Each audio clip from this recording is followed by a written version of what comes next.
सबसे पहले जय श्री राम, जय हनुमान, जय बजरंगबली।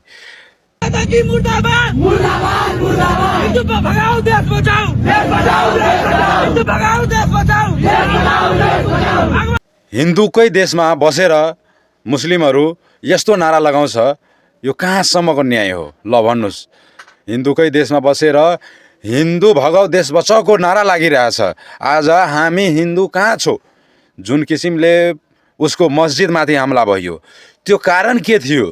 किन हमला भयो? त्यो बारेमा बुझ्नु कुनै जरुरी छ कि छैन? मुजीहरू टिकटकमा आएर जे पाए त्यही बोलिदिने रक्षाबन्धनको बारेमा कस्तो नलायक भिडियो बनाएको छ त्यो मुस्लिम केटोले। त्यसको विषयमा त्यसलाई कारबाही हुनुपर्छ कि पर्दैन?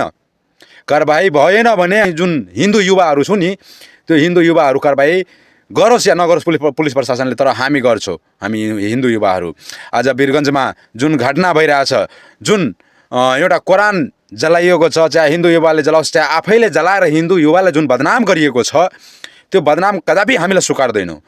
त्यो कुरानको कारण आज विराटनगर र ठाउँ ठाउँमा मुस्लिमहरू जुन आन्दोलन गरिरहेको छ, त्यो मुस्लिमहरूलाई मैले भन्न चाहन्छु कि जति बेला हाम्रो मूर्तिमाथि, हाम्रो देवी देवतामाथि त्यो मुस्लिम केटाहरूले लात्तले हान्छ, हाम्रो देवी देवतामाथि पेसाब गरिदिन्छ, त्यति बेला यो मुस्लिमहरू किन बोल्दैन? मुजीहरू किन आवाज उठ्दैन यिनीहरूको? कि हाम्रो पनि धर्ममाथि, हाम्रो पनि देवी देवतामाथि हाम्रो पनि माया हुन्छ नि? त्यो मुजीहरू हुँदैन?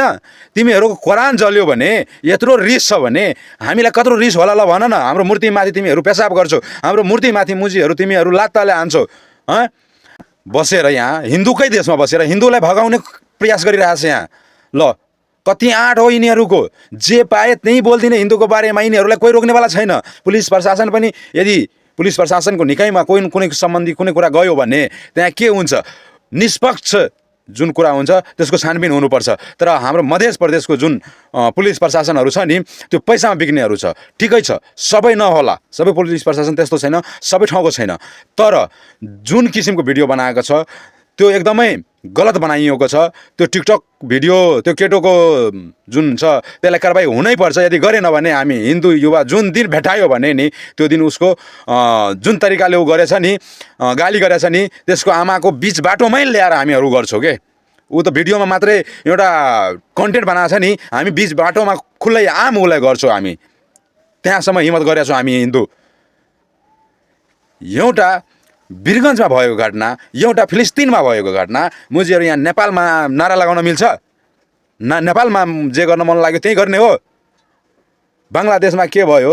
बङ्गलादेशमा हामी हिन्दूमाथि भएन आक्रमण, र हामीहरू खै त हाम्रो हिन्दू युवामाथि खै त तिमीहरू बोलेको? मुजी किन नबोलेको? बोल्नु पर्दैन थियो?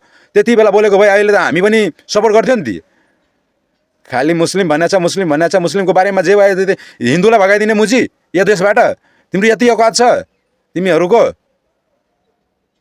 ल हामी पनि हेर्छौँ। जय जय श्री राम, जय हनुमान। हमारी बराबरी तुम क्या करोगे? हमें तो देखकर दुश्मन भी कहते हैं कि काश हम इनके दोस्त होते।